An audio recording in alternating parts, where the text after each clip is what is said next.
ആലപ്പുഴ ജില്ലയിലെ കാർത്തികപ്പള്ളി താലൂക്കിൽ സ്ഥിതി ചെയ്യുന്ന ഒരു ഗ്രാമമാണ് കാർത്തികപ്പള്ളി. ഈ സ്ഥലത്തിന്റെ മഹത്തായ പൈതൃകത്തിന്റെ സാക്ഷ്യപത്രമായി നിലകൊള്ളുന്ന ധാരാളം ഐക്കണിക് ലാൻഡ്മാർക്കുകൾ ഇവിടെയുണ്ട്.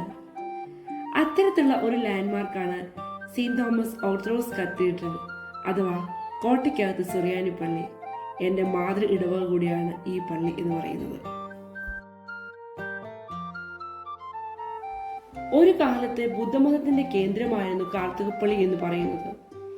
എന്നാൽ ആ കാർത്തികപ്പള്ളിയിലേക്ക് എപ്പോഴാണ് ക്രൈസ്തവ മതം കടന്നു വന്നത് എന്നതിനെപ്പറ്റി ധാരാളം തെളിവുകളൊന്നും തന്നെ നിരത്താനുമില്ല. പക്ഷേ ചരിത്രത്തിന്റെ ഏടുകൾ പഠിക്കുമ്പോൾ ചില തെളിവുകൾ ബാക്കിയുണ്ട് താനും. 904-933 കാലഘട്ടങ്ങളിൽ തിരുവിതാംകൂറിലെ അതിമഹാനായ ഭരണാധികാരി മാർത്താണ്ഡവർമ്മ രാജാവ് കാർത്തികപ്പള്ളിയെ തിരുവിതാംകൂറിൽ ചേർത്തു. അതോടൊപ്പം തന്നെ കാർത്തികപ്പള്ളി അസാധാരണവും പ്രധാനപ്പെട്ടതുമാക്കി മാറ്റിയിരുന്നത് ഇവിടുത്തെ ഉൾനാടൻ ജലപാതകൾ തന്നെയാണ്. അതുമൂലം ധാരാളം ആളുകൾ തിരുവിതാംകൂറിൽ നിന്ന് ഇവിടെ കുടിയേറുകയും കച്ചവടങ്ങൾ നടത്തുകയും ആരാധിക്കുകയും ഒക്കെ ചെയ്തിരുന്നു.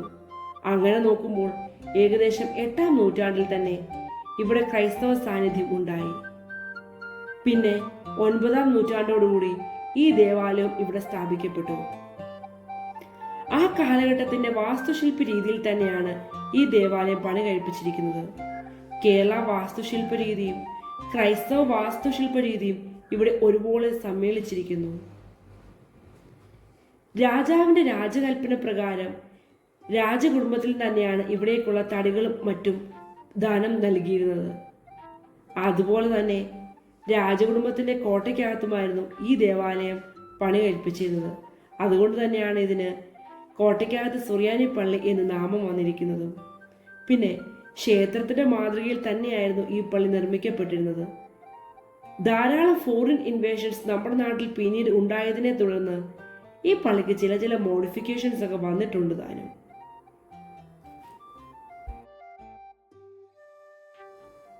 1581 ഈ ദേവാലയത്തിന്റെ റിനോവേഷൻ നടന്നതായിട്ട് ചരിത്രം പറയുന്നുണ്ട്. അതുപോലെ തന്നെ 1599 നടന്ന ഉദയംപേരൂർ സുന്നതോസിൽ ഈ ദേവാലയത്തിലുള്ള പ്രതിനിധികൾ പങ്കെടുക്കുകയും ചെയ്തിരുന്നു. അന്നു മുതലുള്ള ഈ ദേവാലയത്തിന്റെ ചരിത്ര പ്രാധാന്യവും ആധ്യാത്മിക മികവും കണക്കിലെടുത്തിട്ട് 2005 സെപ്റ്റംബർ 25 ബസേലിയസ് മാത്യൂസ് ദ്വിതീയൻ കാതോലിക്ക ബാവ ഈ ദേവാലയത്തെ ഒരു കത്തീഡ്രലായി പ്രഖ്യാപിച്ചു. മാവേലിക്കര ഭദ്രാസനത്തിന്റെ അധീനതയിലാണ് ഈ അതിപുരാതന ദേവാലയം ഇപ്പോൾ കുടികൊള്ളുന്നത്. 1000 വർഷങ്ങൾക്ക് മുൻപ് സ്ഥാപിച്ച ഈ ദേവാലയത്തിന്റെ മറ്റൊരു റിനോവേഷൻ നടന്നത് 2007 ആ സമയത്ത് പള്ളി വളപ്പിൽ നിന്നും 2 ലിതോഗ്രാഫ് രേഖകളും ഒരു മെത്രാപ്പോലീത്തയുടെന്ന് സംശയിക്കുന്ന തരത്തിലുള്ള ഇരുത്തി അടക്കിയ ശവകുടീരവും കണ്ടു ലഭിക്കുവാനായി ഇടയായി. നാനാജാതി മതസ്ഥർ ഇവിടെ വന്ന് പ്രാർത്ഥിക്കുകയും തൽഫലമായി അവരുടെ ആവശ്യങ്ങൾ എല്ലാം തന്നെ സാധിക്കപ്പെടുകയും അവർക്ക് അനുഗ്രഹങ്ങൾ ചൊരിയുകയും ചെയ്യുന്നതായിട്ട് ധാരാളം സാക്ഷ്യങ്ങളുമുണ്ട്.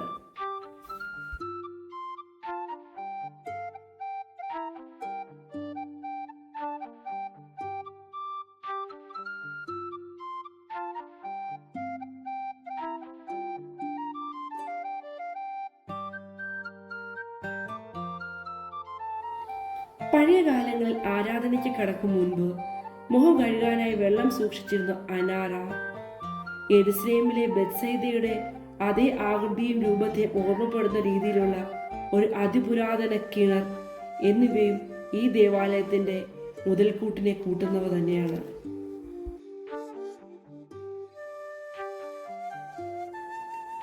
മദ്രാസിൽ നിന്ന് കൊണ്ടുവന്ന പരിശുദ്ധനായ തോമാശ്ലീഹായുടെ തിരുശേഷിപ്പ് ഈ നാട്ടിലെ ജനതകൾക്ക് കാവലും കോട്ടയുമാണ്.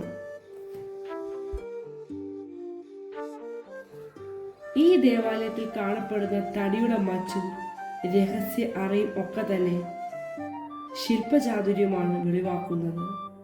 തെക്കൻ കേരളത്തിൽ അപൂർവമായാണ് ഇങ്ങനെ ഒരു തിരുക്കുറിമാകം. ഈ ദേവാലയത്തിന്റെ ആർക്കീവ്സിൽ അഥവാ മ്യൂസിയത്തിൽ സൂക്ഷിച്ചിരിക്കുന്ന രാജമുദ്ര പതിച്ച പല്ലക്ക് ഏകദേശം 621 വരുന്ന താളിയോലകൾ, പലതരത്തിലുള്ള വിളക്കുകൾ, കല്ലുകൾ ഒക്കെ തന്നെ ഈ നാടിന്റെ പ്രാദേശിക ചരിത്രത്തിന്റെ ഒരു വലിയ ശേഖരം തന്നെയാണ്. അതോടൊപ്പം തന്നെ ഇവിടുത്തെ മറ്റൊരു പ്രത്യേകതയാണ് ധാരാളം ബിബ്ലിക്കൽ ഇൻസിഡൻസിനെ വിവരിക്കുന്ന ഐക്കൺസ്. അപൂർവമായി ഈ ശേഖരവും കാണാവുന്നതാണ് ഇവിടെ വരുമ്പോൾ. ഈ പള്ളിയുടെ പാരമ്പര്യവും അതോടൊപ്പം തന്നെ ആധ്യാത്മികതയും തലമുറകളിൽ നിന്ന് തലമുറകളിലേക്ക് കൈമാറുന്ന ഒന്നാണ്. ഒരു നാടിന്റെ തിലകക്കുറിയായി നാനാജാതി മതസ്ഥർക്ക് അഭയവും കാവലും കോട്ടയുമായി ഈ വിശുദ്ധന്റെ മണ്ണ് ഇവിടെ ഇങ്ങനെ നിലനിൽക്കുന്നു. ഇവിടെ വന്ന് പ്രാർത്ഥിക്കുന്നവർക്ക്, കണ്ണീർ ഒഴുക്കുന്നവർക്ക് അവർ ഒരാവശ്യങ്ങൾക്ക് മേലിലും തോമാശ്ലീഹയുടെ സാന്നിധ്യം ഉണ്ടാവാതിരിക്കില്ല.